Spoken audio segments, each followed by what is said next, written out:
All right. Good morning, or good afternoon, depending on what part of the country you're joining us from. Coach Kevin here, and we are going to go ahead and get started. First thing I'd like to do is share my screen with you and point out a few things.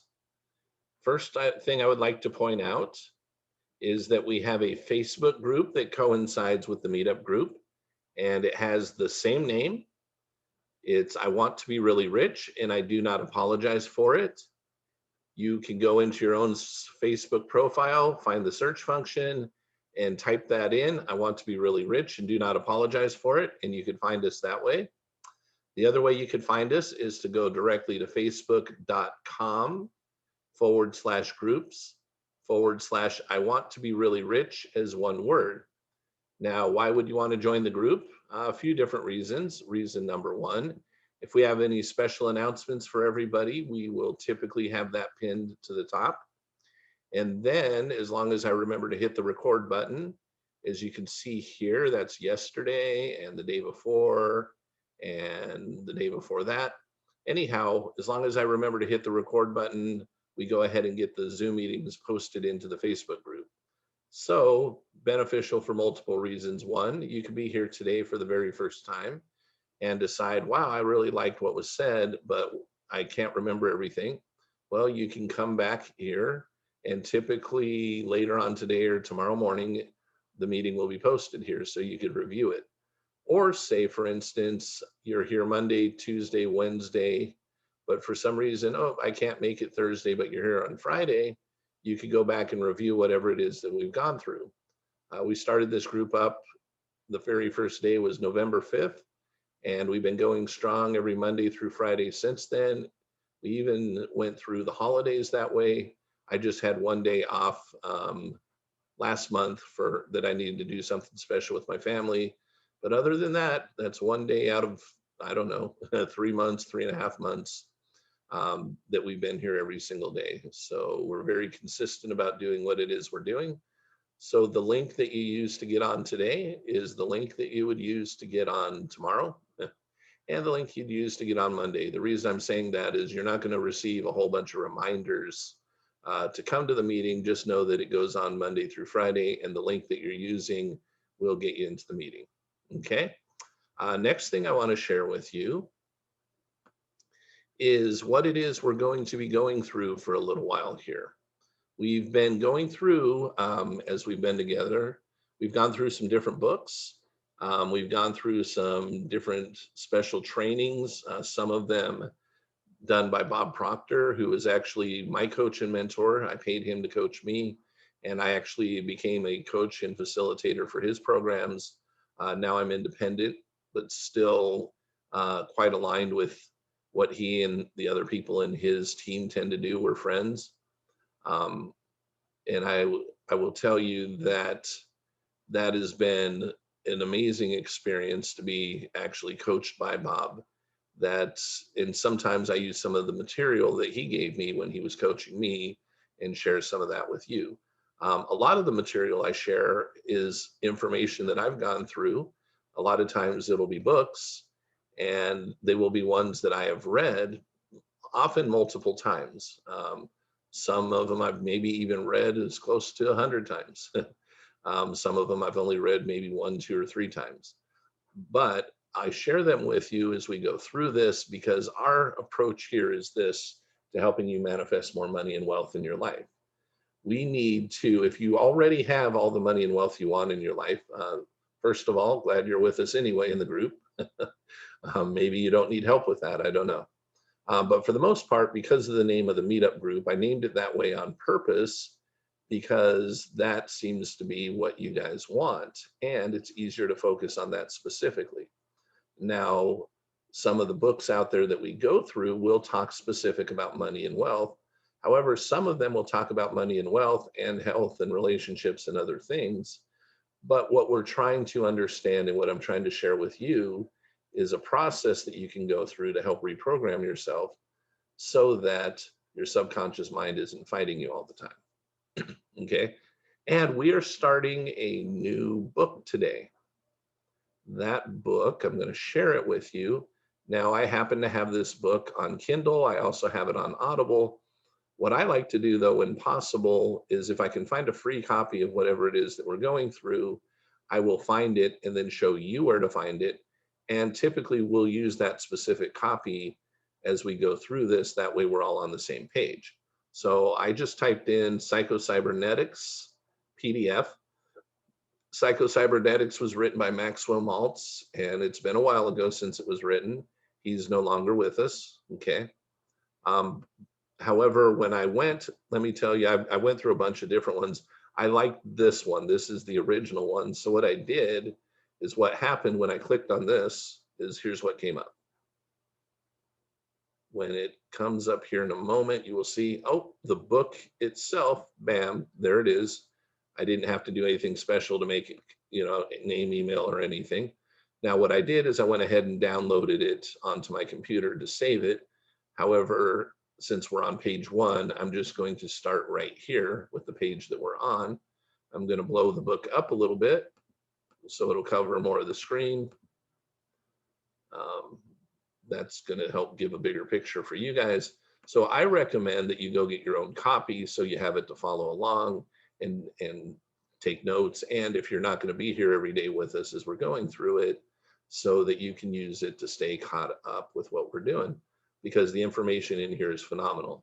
Now, I will say that this book is one that I haven't read a lot of times. I have read it multiple times, but actually it's been years ago. And I remember how powerful this was, and felt through kind of intuitively, through inspiration, revelation, intuition, that this is the next step we ought to go take with this particular group right now. So that's what we're doing, is we're going to go through, and the way that we kind of function here. Let me explain chat really quick, then I'll get back to how we function. If you're typing into chat, that's fine. If you're thinking I'm paying attention to it, though, I'm not, at least not right now, okay? Right now, I'm trying to stay on track for what it is that we're doing. However, here's the deal. If you've got questions or you have things that you would like to share, we typically leave 10 to 15 minutes or so towards the end, and we open it totally up to everybody. Matter of fact, we come out of screen share, and then we allow you to share what you want to share and ask whatever questions you want to ask.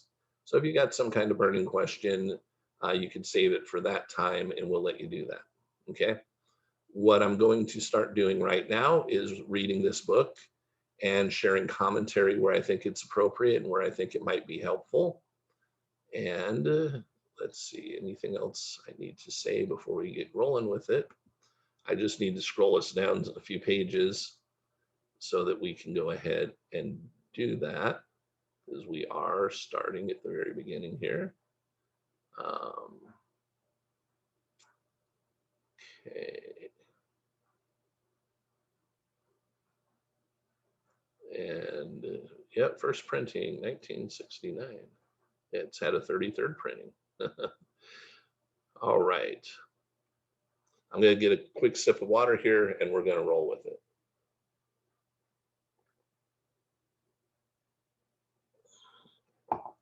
it. Preface. The secret of using this book to change your life. See, I'm going to blow it up one more time. I can see it, but just a little more for the screen for you guys here. See if that's helpful. All right. Well, I can have it as big as possible for you guys. The secret of using this book to change your life. Discovery of the self-image represents a breakthrough in psychology and the field of creative personality. The significance of the self-image has been recognized for more than a decade, yet there has been little written about it. Curiously enough, this is not because self-image psychology has not worked, but because it has worked so amazingly well. As one of my colleagues expressed it, I am reluctant to publish my findings, especially for the lay public, because if I presented some of my case histories and described the rather amazing and spectacular improvements in personality, I would be accused of exaggerating or trying to start a cult, or both. I too felt the same sort of reluctance. Any book I might write on the subject would be sure to be regarded as somewhat unorthodox by some of my colleagues for several reasons. In the first place, it is somewhat unorthodox for a plastic surgeon to write a book on psychology. So Maxwell Maltz is a plastic surgeon. In the second place, it will probably be regarded in some quarters as even more unorthodox to go outside the tight little dogma, the closed system of the science of psychology, and seek answers concerning human behavior in the fields of physics, anatomy, and the new science of cybernetics. My answer is that any good plastic surgeon is and must be a psychologist, whether he would have it so or not. When you change a man's face or woman's face, you almost invariably change his future, change his physical image, and nearly always you change the man, his personality, his behavior, and sometimes even his basic talents and abilities. Beauty is more than skin deep. A plastic surgeon does not simply alter a man's face. He alters the man's inner self. The incisions he makes are more than skin deep. They frequently cut into the psyche as well. I decided a long time ago that this is an awesome responsibility and that I owe it to my patients and to myself to know something about what I'm doing. No responsible MD would attempt to perform extensive plastic surgery without specialized knowledge and training. Just so, I feel that if changing a man's face is going to change the inner man as well, I have a responsibility to acquire specialized knowledge in that field also. Failures that led to success. In a previous book written some 20 years ago, New Faces, New Futures, I published a more or less collection of case histories where plastic surgery, and particularly facial plastic surgery, had opened the door to a new life for many people. That book told of the amazing changes that often occur quite suddenly and dramatically in a person's personality when you change his face. I was elated at my successes in this respect, but like Sir Humphrey Davy, I learned more from my failures than from my successes. Some patients showed no change in personality after surgery. In most cases, a person who had a conspicuously ugly face or some freakish feature corrected by surgery experienced an almost immediate, usually within 21 days, rise in self-esteem, self-confidence. But in some cases, the patient continued to feel inadequate and experience feelings of inferiority. In short, these failures continued to and act, and behave just as if they still had an ugly face. This indicated to me that reconstruction of the physical image itself was not the real key to changes in personality. There was something else which was usually influenced by facial surgery, but sometimes not. When this something else was reconstructed, the person, him or herself, changed. When this something else was not reconstructed, the person, him or herself, remained the same, although his physical features might be radically different. The face of personality. It was as if personality itself had a face. This non-physical face of personality seemed to be the real key to personality change. If it remained scarred, distorted, ugly, or inferior, the person, him or herself, acted out this role in his or her behavior, regardless of the changes in physical appearance. If this face of personality could be reconstructed, if old emotional scars could be removed, then the person himself changed, even without facial plastic surgery. Once I began to explore this area, I found more and more phenomena which confirmed the fact that the self-image, the individual's mental and spiritual concept or picture of himself, was the real key to personality and behavior. More about this in the first chapter. Truth is where you find it. I have always believed in going where it may be necessary to find truth, even if international boundaries must be crossed. When I decided to become a plastic surgeon years ago, German doctors were far ahead of the rest of the world in this field, so I went to Germany. In my search for the self-image, I also had to cross boundaries, although invisible ones. Although the science of psychology acknowledged the self-image and its key role in human behavior, psychology's answer to the questions of how the self-image exerts its influence, how it creates a new personality, what happens inside the human nervous system when the self-image is changed, was somehow.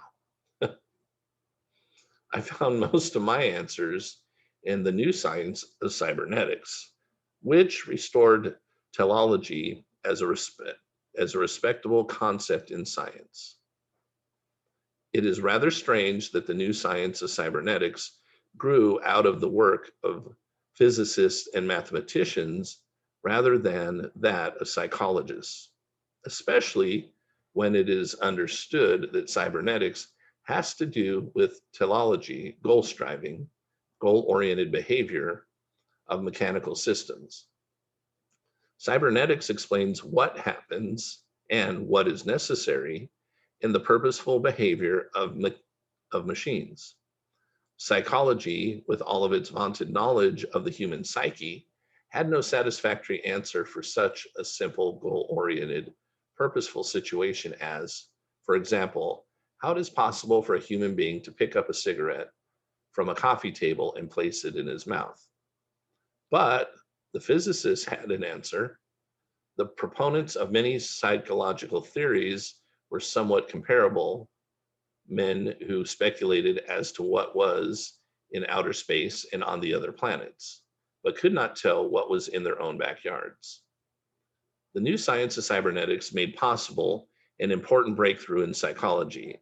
I myself take no credit for the breakthrough, other than the recognition of it.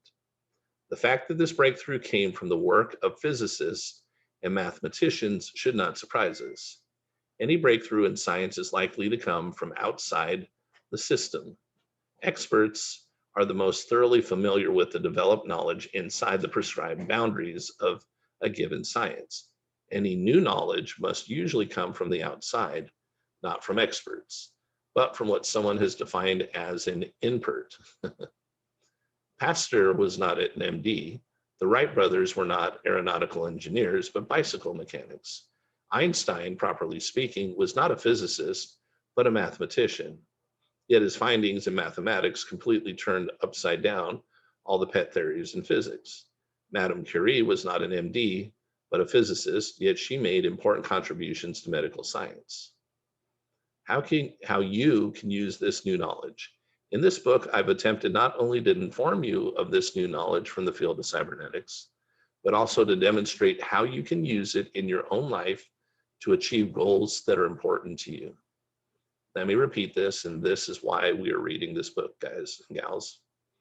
In this book, I have attempted, and actually he has succeeded. It's up to you if you take the information though and use it.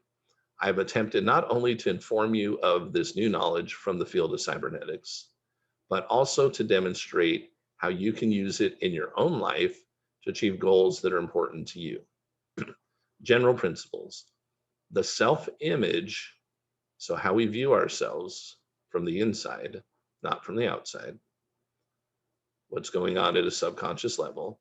The self-image is the key to human personality and human behavior. Change the self-image, change the way you see yourself, the way you think of yourself, the way you feel of yourself at a subconscious level, and you change the personality and the behavior. But, and I think it's supposed to say more than this, but more than this, the self-image sets the boundaries of individual accomplishment. It defines what you can and cannot do. Expand the self-image, and you expand the area of the possible.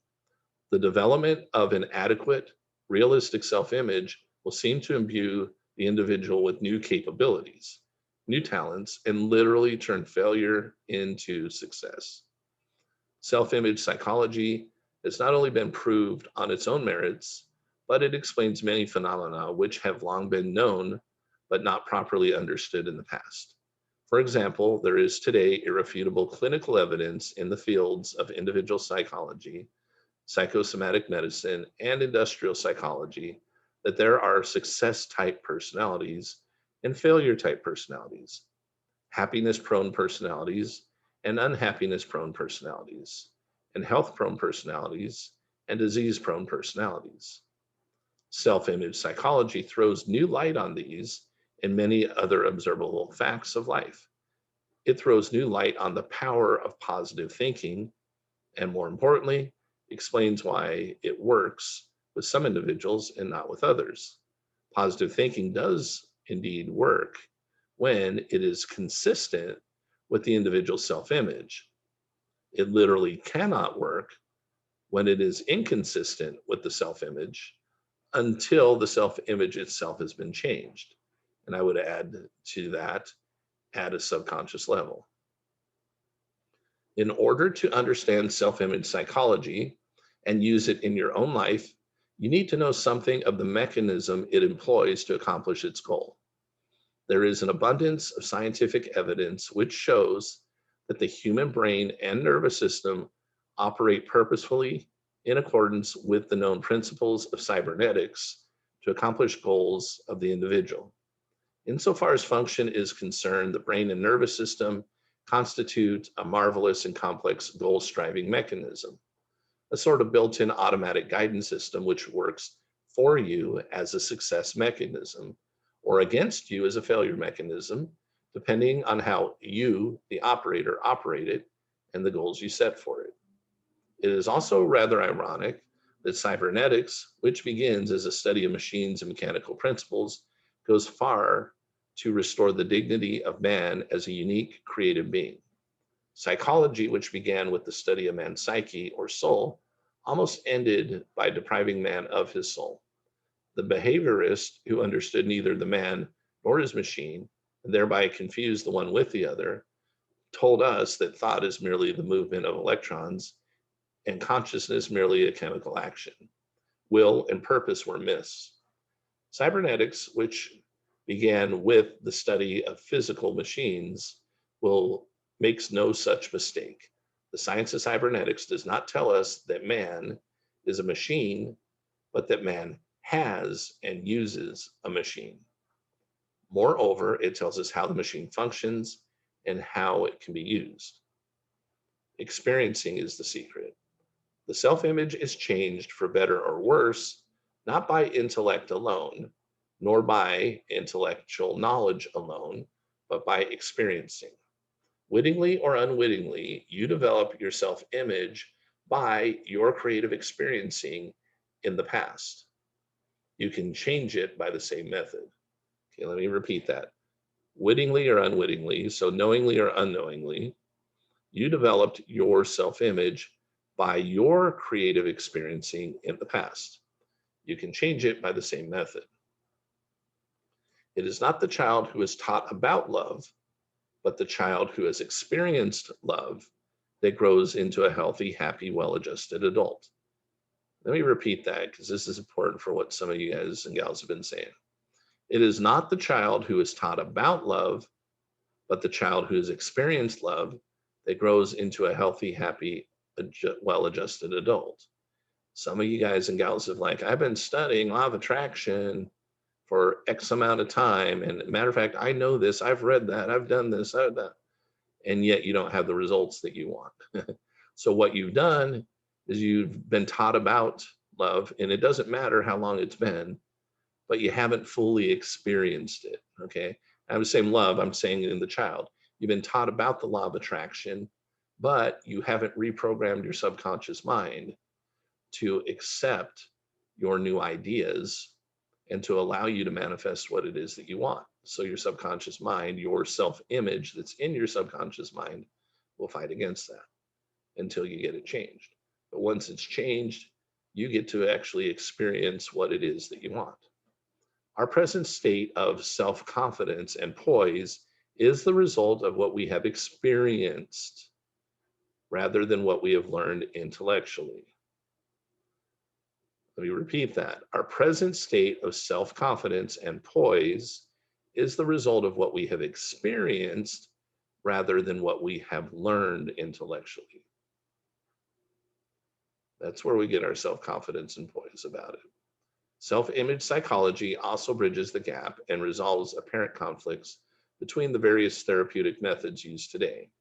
It furnishes a common denominator for direct and indirect counseling, clinical psychology, psychoanalysis, and even autosuggestion. All in one way or another use creative experiencing to build a better self-image. Let me repeat that. All of this, in one way or another, use creative experiencing to build a better self-image. Regardless of theories, this is what really happens. For example, in the therapeutic situation employed by psychoanalytical school, the analyst never criticizes, disapproves, or moralizes, is never shocked as the patient pours out his fears, his shames, his guilt feelings, and his bad thoughts. For perhaps the first time in his life, the patient experiences acceptance as a human being. He feels that his self has some worth and dignity, and he comes to accept himself and to conceive of himself in new terms. Science discovers synthetic experience. Another discovery, this time in the field of experimental and clinical psychology, enables us to use experiencing as a direct and controlled method of changing the self-image. Actual real-life experience can be a hard and ruthless teacher. Throw a man in water over his head, and the experience may teach him to swim. The same experience may cause another man to drown. The Army makes a man out of many young boys, but there is no doubting that the Army experience also makes many psychoneurotics. For centuries, it has been recognized that nothing succeeds like success. We learn to function successfully by experiencing success. Memories of past successes act as built-in, stored information, which gives us self-confidence for the present task. But how can a person draw upon memories of past successful experiences when he has experienced only failure? This plight is somewhat comparable to the young man who cannot secure a job because he has no experience and cannot acquire experience because he cannot get a job. This dilemma was solved by another important discovery, which, for all practical purposes, allows us to synthesize experience, to literally create experience and control it in the laboratory of our minds. Experimental and clinical psychologists have proved beyond a shadow of a doubt that the human nervous system cannot tell the difference between an actual experience and an experience imagined vividly and in detail. Although this may appear to be a rather extravagant statement, in this book we will examine some controlled laboratory experiments where this type of synthetic experience has been used in very practical ways to improve skill in dart throwing and shooting basketball goals. We will see it at work in the lives of individuals who've used it to improve their skill in public speaking, overcome fear of the dentist, develop social poise, develop self-confidence, sell more goods, become more proficient in chess, and in practically every other conceivable type of situation where experience is recognized to bring success.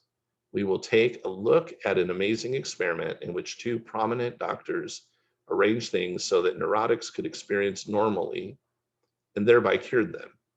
Perhaps the most important of all, we will learn how chronically unhappy people have learned to enjoy life by experiencing happiness.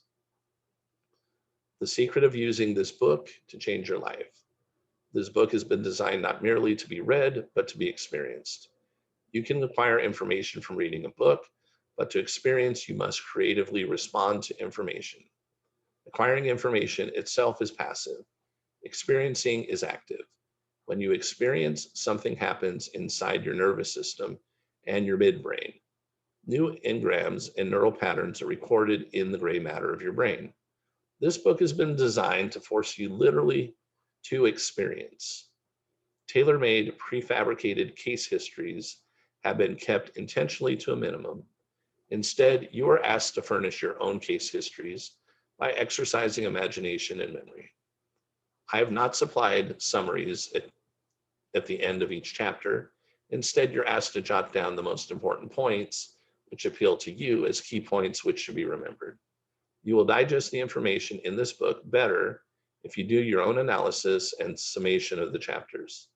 Finally, you'll find throughout the book certain things to do and certain practice exercises which you're asked to perform. These exercises are simple and easy to perform, but they must be done regularly if you are to derive maximum benefits from them. Reserve judgment for 21 days. Do not allow yourself to become discouraged if nothing seems to happen when you set about practicing the various techniques outlined in this book for changing your self-image. Instead, reserve judgment and go on practicing for a minimum period of 21 days. It usually requires a minimum of about 21 days to effect any perceptible change in a mental image.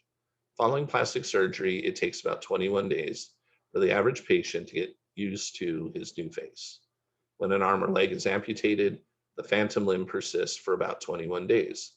People must live in a new house for about 3 weeks before it begins to seem like home. These and many other commonly observed phenomena tend to show that it requires a minimum of 21 days for an old mental image to dissolve and a new one to gel. Therefore, you will derive more benefit from this book if you will secure your own consent to reserve critical judgment for at least 3 weeks. During this time, do not be continually looking over your shoulder, so to speak, or trying to measure your progress. During these 21 days, do not argue intellectually with the ideas presented. Do not debate with yourself as to whether they will work or not. Perform the exercises even if they seem impractical to you. Persist in playing your new role, in thinking of yourself in new terms, even if you seem to yourself to be somewhat hypocritical in doing so. And even if the new self-image feels a little uncomfortable or unnatural. You can neither prove nor disprove with intellectual argument the ideas and concepts described in this book, or simply by talking about them. You can prove them to yourself by doing them and judging results for yourself. I'm only asking you to reserve critical judgment and analytical argument for 21 days so that you will give yourself a fair chance to prove or disprove their validity in your own life. The building of an adequate self-image is something that should continue throughout a lifetime. Admittedly, you cannot accomplish a lifetime of growth in 3 weeks' time, but you can experience improvement within 3 weeks' time. And sometimes the improvement is quite dramatic. What is success? Since I use the word success and successful throughout this book, I think it's important at the outset to define those terms. As I use it, success has nothing to do with prestige symbols, but with creative accomplishment. Rightly speaking, no man should attempt to be a success, but every man can and should attempt to be successful. Trying to be a success in terms of acquiring prestige symbols and wearing certain badges leads to neuroticism and frustration and unhappiness. Striving to be successful brings not only material success, but satisfaction, fulfillment, and happiness. Noah Webster defines success as the satisfactory accomplishment of a goal sought for. Creative striving for a goal that is important to you as a result of your own deep felt needs, aspirations, and talents, and not the symbols which the Joneses expect you to display. Brings happiness as well as success because you will be functioning as you are meant to function. Man is by nature a goal striving being. And because man is built that way, he is not happy unless he is functioning as he was made to function, as a goal striver. Thus, true success and true happiness not only go together, but each enhances the other. That's a pretty long, strong introduction.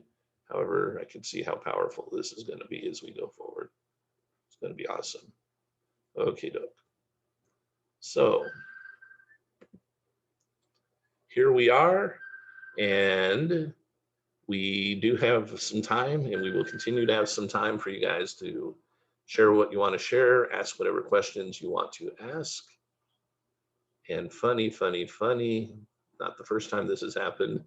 You can tell who's supposed to be with this group in vibration, because I saw earlier we had a couple new people join us and they're gone. So that means they weren't in vibration with us. So that means we are in vibration, which is awesome because we're all here together. So here's your time to share what you want to share. and or ask whatever questions you want to ask. You guys all know the drill. This is going to be fun to read together, Kevin. Yes, it is. Yes, it is. Absolutely. Hi, Kevin. It's Arlo. I'm wondering if, oh, sorry. Hi, Arlo. I'm wondering if when you're visualizing, should it be the same kind of visualization like every single time, say like you're visualizing a house and you're emptying the dishwasher like each time and then makes that vision stronger, or should it be like something different within that house? Good question. Let me see if you intuitively know the answer. What do you think it is? I think it should be so that it gets stronger and you can like, it becomes more realistic rather than so like muddied. So you can really like see it and then maybe move on to like other activities within the house, like making the bed or watching TV. You're 100% correct. Okay, cool. Thank you. Yeah. And everybody think of it like, you know, unless you're not into Christmas trees, I get not everybody will be either because they aren't or religious purposes or whatever. But let's picture a Christmas tree and you just went out and got a brand new Christmas tree, and let's pretend you have no ornaments, nothing to put on the tree at home. So you decide you're going to go out and get some. But what you choose to do is you go out and you look around and you find some ornaments, right? And then you get home and you start putting some of that on, but you don't buy everything. You put those on there. And now the tree looks different, right? And now it feels different. Now the vibration is different. And yet you're there looking at the tree going, you know what? If I were to add this, that would be cool too. So what do? You go out and get some additional ornaments maybe, or other things that you could put on the tree that now make it feel even more like your tree. And then what do? Maybe, if that's up to you, maybe what you do is you go, you know what? I'm going to take the ornaments off and I'm going to flock the tree. You know, or maybe what you decide is to go get some tinsel. Maybe what you decide to do is add a star. But you kind of get that tree, you know, and you take it and you get it to where it is that you like it the best. It vibes with you. And that's what your tree is like.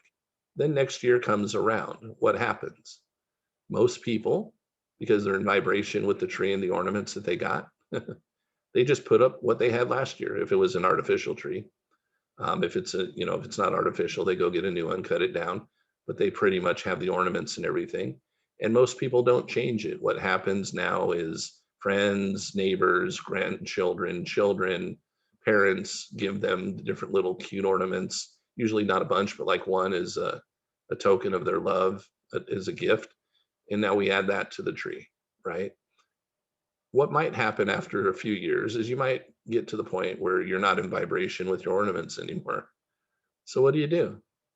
You garage sale them, you give them away, you put them in storage, whatever, and you go out and shop again, and then you put new ornaments on your tree. Think of that as your life. Think of your house. That's why we change houses. That's why we change cars. That's why we change different things that we change about us. Because we're either in vibration or not. So what you're doing and what you talked about was perfect. Yes, strengthen what it is that you already feel good about, and then move along through the house and go do other things in that house, and that's only going to make it more vivid and create it more strongly. And just go back to the one that you already feel and is easiest for you to feel and image, and strengthen that, and then again move on, add more to it until you've been in every room in the house. And think about your own house for real, right? One that maybe you grew up in if you haven't had your own yet. Some rooms you spend a lot of time in, right? In some rooms you're like, oh, I forgot I got that room. So it's a closet or something, right? So what I'm getting at is you'll naturally, in your mind, go ahead and create every room in the house. But yeah, you're going to spend most of the time where you're going to spend most of the time.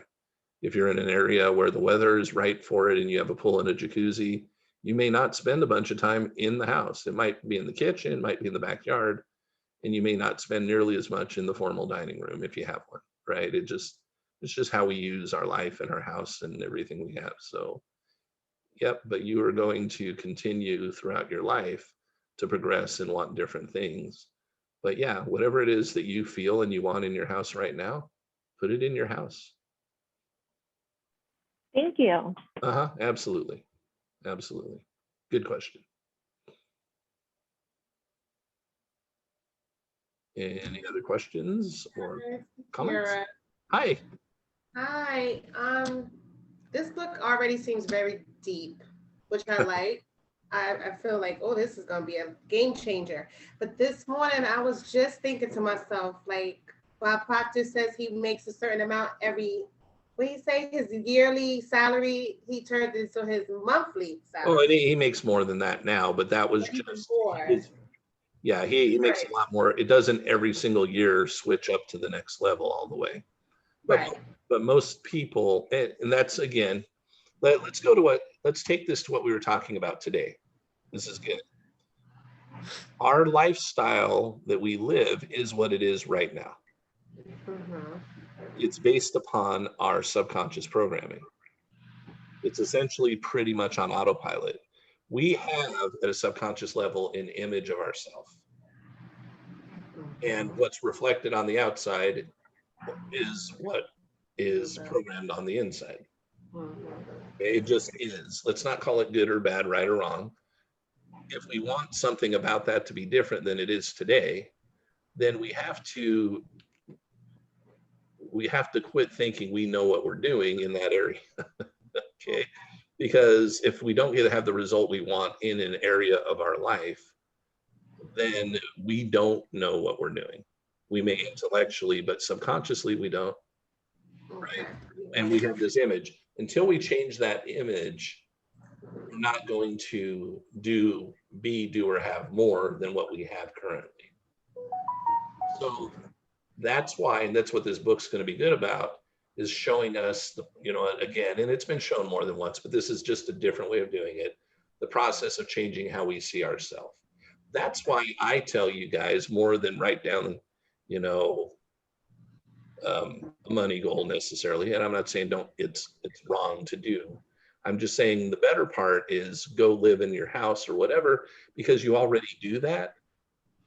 So you already know what that feels like. Now you just do it with the things that you want. You know what it's like to be in the house you're in right now.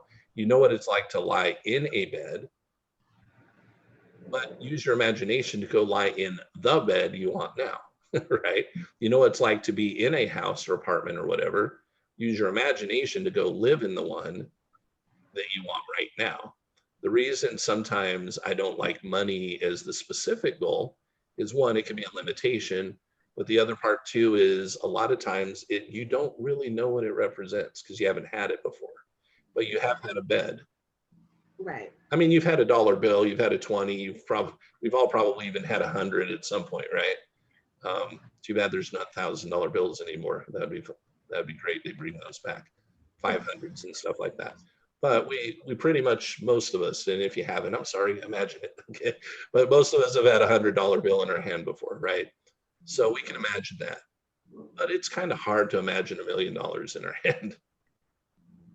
That's what my question was going to be, because the house that I really want in my soul is over $1 million. I saw it yesterday. And when you brought this book up today, I said, oh my God, I was just asking myself, Kira, you never seen yourself with $1 million. How am I supposed to get that? Because I don't know how do you change? Basically, my question is, how do you change your self-image to get those numbers and those experiences? You quit looking at the number.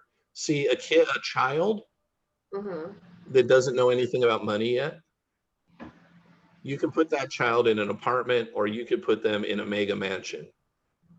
And whichever one they grow up in is what they're going to initially feel comfortable in. Okay. Right? The money, we've been programmed about the money thing. So what we do is we go to a restaurant, right, that we've never been to before, and we read this way, but some of us start reading the menu on the right side and go look and say, what can I afford? Where some go down here and go, what do I want? And don't even bother looking at this because they know they've got plenty. And some look and go, that's what I want. Then they look and go, oh, the chicken looks better. If you've ever seen Father of the Bride first one, right? I want the chipper chicken because everything was costing so much. You know, he wanted to go have the barbecue at Gabe's Steak Pit for the wedding reception, right? That wasn't going to work. But the point I'm getting at is, yeah, you're going to have to you use your imagination and live there. And what happened with me, and this can happen for you guys too, is because I didn't focus on a dollar amount, I focused on a lifestyle. The money came and I was a little bit freaked out, but it was cool. But if I had told myself, okay, I'm at that point, I'm earning $5,000-6,000 a month, and I want to earn $50,000 a month. That didn't compute. But I had a life I wanted to live, and it just so happened that it took 50 grand to cover it. So trust that as you picture your Mercedes, your house, and this other stuff, that the ideas that will come to your mind from God and the universe will be big enough to afford it. The ideas. You don't need big ideas if you want small stuff. Right. That makes a lot of sense. Right. But if you've got something that you want that's bigger than anything you've ever done before, and I say bigger, I'm talking dollars right now, right? It's not for God or whatever, but in our mind, okay, like you did, okay, here's the house I want. Well, they're over $1 million. Well, it's different when you look at things, and that's how your self-image is. And most of us are going to be that way. We're going to look at the price tag instead of look at what it is that we want. I'm trying to teach and train you guys to decide what you want, and the price tag is irrelevant to that. How long it will take to happen is going to depend on how long it takes you at a subconscious level to be comfortable with that self-image. When your self-image is comfortable with the stuff that you want, then the stuff shows up. Like when the BMW showed up for me, I didn't have any discomfort with $100,000 convertible. When it was, and I didn't have to pay for it. But I was totally comfortable with the idea of driving around that car. My friend who actually bought the car was less comfortable driving that car than I was. Does he? And that's why he give me a BMW so I can attract somebody. Yeah. And that's so anyhow, the great thing is, yes, this is going to be a powerful book for everybody. And it's going to be a little more scientifically geared than spiritually, but get the spiritual principles as we go through it. The reason I brought this out now is kind of to mix the two together, to go that they're not in opposition. Everything that he's going to share with you is not going to be in opposition with all the stuff we've been learning. It's just going to reinforce what we've been learning, but it's going to say it in slightly a different way. And so maybe it will make more sense to some of us than something else we've read. Okay, Kevin, I have something little to say. Yes, Karen. Very little. I was driving myself insane trying to get, I do have an appointment for a COVID vaccine, right? But Yeah. I wanted to get it sooner, right? So I'm going to these different sites and driving myself nuts, right? Because it's not working. And I finally said, what is wrong with you, you nuthead? You've been learning the right things from Kevin, all right? Yep. Just tell God you'd like to have it earlier if he thinks you need it. And if not, keep you well until you get it and everything will be fine. Yep. And that's it. So you have to train your mind a little at a time, right, on the small things, and then it gets easier to do with the bigger things. I'm hoping, anyhow. You're correct. Yeah, every win we get helps out. Absolutely. That's what I'm thinking. Yep. Yeah, but we can take quantum leaps too, though. That's what I did. I'm kabam, right? I nearly turned my monthly income into my annual income in a matter of 3 months. So we can get both. The only reason I'm sharing that is be open to both, right? Be open to God just totally pouring it out on you. And as soon as your self-image can accept it, he can do it. At the time, my self-image was I had programmed myself for 2.5 months straight, and then went with the inspiration and intuition I was given, and God poured it out on me. So cool. Thanks. But this book is good for self-esteem. Sorry. Oh, yeah. This book is good for enhancing self-esteem. Absolutely. Absolutely. Yep. Stephanie, I think you tried to come out a second ago, unless that was an accident.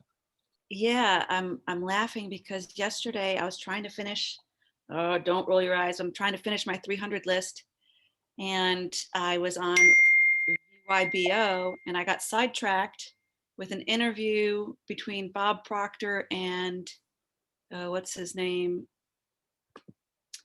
Lewis Howes, I think is how you Yeah. pronounce it. Yeah. So anyway, I ended up watching it, and sure enough, Bob was talking about this very thing. So I was laughing when you pulled up this book on self-image, because he actually talks about that in this interview. And then he also, maybe I'm jumping the gun on what your next book is going to be, but he talks about U2 or U squared, quantum leaps. Yeah, I can't find that as a free one, so I'll probably assign that to those that are in the study, in the coaching, because it's okay if I ask you to go spend a little money. But for the freebie stuff, U squared, there's no way to get it for free. Yeah. Okay. But I just thought it was interesting because we're actually covering it, and I just watched that interview yesterday by chance. Yeah, the U squared is your quantum leap stuff. Yeah. Yeah. So I just wanted to share that. Thanks. Thank you, Stephanie. Any other questions or comments? I'm sorry, Kevin. I just feel lost. This is my first time feeling lost. That's okay. I'm so like, how do I change how I see myself? That's okay. It'll probably, this book, I don't know how long it is, within the next 1.5 to 2 weeks, probably, you will know. So just chill, Takira. That's what. And by the way, I can't stop you from reading ahead in the book, nor would I even want to try and stop you. If you want to read the whole book, that's fine. You now know where it is. Thank you. I will do that. If you just can't wait, right? That's fine. That's totally fine. What may happen is, it obviously come every day because I can help clarify things, but if you guys want to go ahead because you're like, this is awesome, then go ahead. If you got time to do it or make time to do it, do it. Yeah. That's cool. I could see just in your face. It's awesome. I've just stopped because I, as a teacher, all my salary is like so typical. I'm like, I see myself as making the most I made was like $50,000. And I'm like, people see that. I think they see the image that I perceive of myself as a $50,000 woman. And I want to be perceived as a billionaire or a millionaire, not for the money, but for the experiences. But I can't see it. So the first place, and I know sometimes, which is good, that's what our imagination is for.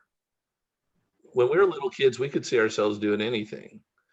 We didn't know that we could turn it into reality, or we would have, because we weren't taught, we weren't aware that we could hold that image, ask for it, and actually have it happen.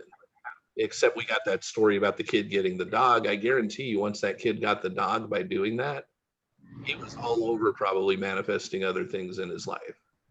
Yeah. That's my son. Once he realized that, wow, this is how this works. My son is, probably the easiest manifester in our family. Yeah. So, because he puts things in there that, okay, you know what, I see my son, and that's just it. In his imagination, he sees himself being, doing, and having. So it's just a matter of time before it pops up, and usually it pops up pretty fast. It always pops up as he needs it or before he needs it. So don't be concerned. And I guess what I'm saying is, I know sometimes you buy things, like the lady thought your fur coat was like a nicer fur coat, stuff like that. That's okay to do that stuff too. But if in your own mind you're not feeling that made you wealthier, then it maybe help them, and you got that. So you got the right message, but inside you can do it. But what you will have to possibly do, go have fun, is go try out and try on the real stuff so you know what it feels like. Go walk into, I know it's COVID time right now, so what? When you want something, you'll figure it out. Figure out how to get inside and your imagination for now, but if your imagination's having a more difficult time, I know what you could do for a car. You want to go drive a Mercedes? Yes, I do. You know what Turo is? No. Turo. Write it down. Okay. Turo's an app. Okay. Okay. You know what Airbnb is? Yes. And VRBO, that type of stuff, right? So other people will rent you their house. Turo, people will rent you their car. Mm. And you don't have to rent it for months or anything. Go rent a Mercedes, treat yourself for your birthday or something, put aside a couple $100 and get yourself the Mercedes for the day. Ooh, Kevin, that is a good idea. Because I was just thinking about my last excursion at the hotel. I haven't had that type of joy since then. That was like a month ago. And I was thinking of what can I do to keep this momentum? And that's going to be it. Probably in March, though. I would save a couple. Well, whenever you do it, you do it. But that's, yeah. I do stuff like that all the time. So I don't have to do it over and over and over again, but I do it sometimes if it's something I haven't done before. Yeah. You can rent almost anything you want to own to try it out so that you know what it feels like. And just pretend that it's my car that I'm driving, right? Well, and for the day it's going to be anyway, or 2 Yeah. days or whatever. Thank you, Kevin. Yeah. Yeah. I mean, the person, it's your car for the day or two. It's like a rental car, except it's somebody else's car, and you know, it's tends to be less expensive, just like hotel versus, you know, an Airbnb kind of thing, or definitely nicer. I mean, I don't know in your area where you live, different places will have more stuff available. Like San Diego has a good amount of stuff, but if I go to LA County, everything in any if you want to rent a Maybach, you can. I mean, somebody will do it. G-Wagons, you've got Ferraris, Lamborghinis, McLarens. Nobody's put their Bugatti up. But, Maserati. Yeah, Maseratis are easy to find. Porsche. So, I love a Porsche. Yeah. I rented a Porsche for a couple weeks. I've had a Porsche too, so. Wow. Yep. I love it. Cool. Any other questions or comments from anybody at this point? All right. Well, I will let you go and I'll see you guys tomorrow. Thank you guys so much. All right, thank you. Bye, Kevin. You're welcome. Thanks, Kevin. Good day, everyone. You're welcome.